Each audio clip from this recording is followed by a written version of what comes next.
Bonjour à tous, pour ce troisième épisode de Questions de santé spéciale Les Mammifs j'anticipe, je suis chez François, éleveur de Normande en Eure-et-Loir.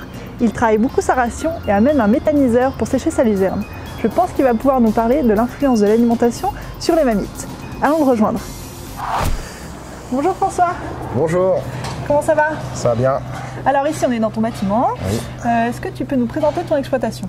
Oui, je me présente, François Guéret, je suis installé depuis une vingtaine d'années en ORL avec mon épouse. Nous avons 100 vaches laitières, 650 000 litres de lait, une centaine d'hectares, essentiellement dédiés à l'alimentation animale, puis d'un méthaniseur. Donc la ration est plutôt importante pour toi, est-ce que tu peux nous en parler?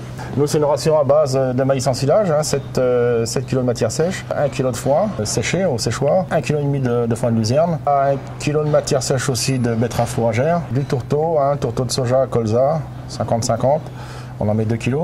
On met aussi du maïs, de la farine de maïs, 1 kg. Le but, c'est d'avoir une ration fibreuse qui fasse ruminer les vaches et d'avoir une ration équilibrée en protéines et en énergie. Pourquoi est-ce que c'est important d'avoir une ration équilibrée et fibreuse? L'équilibre de la ration pour que les animaux se portent bien et qu'ils produisent. Est-ce que tu utilises des compléments du coup? Un complément minéral essentiellement sur les vaches laitières.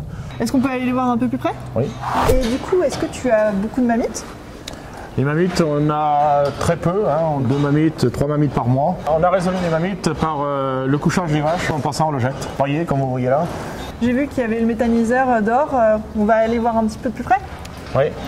Donc François, ici c'est ton méthaniseur. Tu peux nous expliquer comment il marche?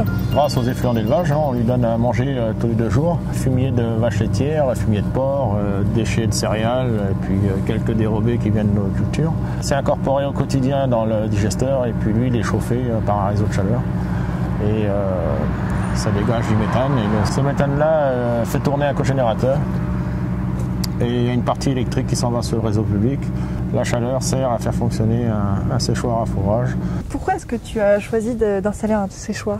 On s'est dit on va mettre des luzernes en place, des fourrages, et puis on va les sécher pour gagner l'autonomie sur la protéine, d'avoir des fourrages de qualité.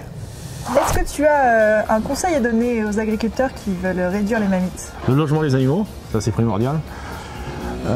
L'hygiène de traite. L'hygiène de traite, déjà avoir des animaux qui arrivent propres en salle de traite et puis être irréprochable au niveau de l'hygiène de traite. La barrière elle est là. Et puis après l'alimentation. L'alimentation, une alimentation équilibrée, une alimentation avec de la fibre, avec un système immunitaire bien en place et derrière ça roule. Comme vous l'avez compris, l'alimentation n'a pas d'effet direct sur les mammifs, mais elle permet de maintenir les défenses immunitaires des vaches. Quant à moi, je vous retrouve pour le prochain épisode de Questions de santé spéciale Les Mammifs j'anticipe dans une autre ferme. À bientôt!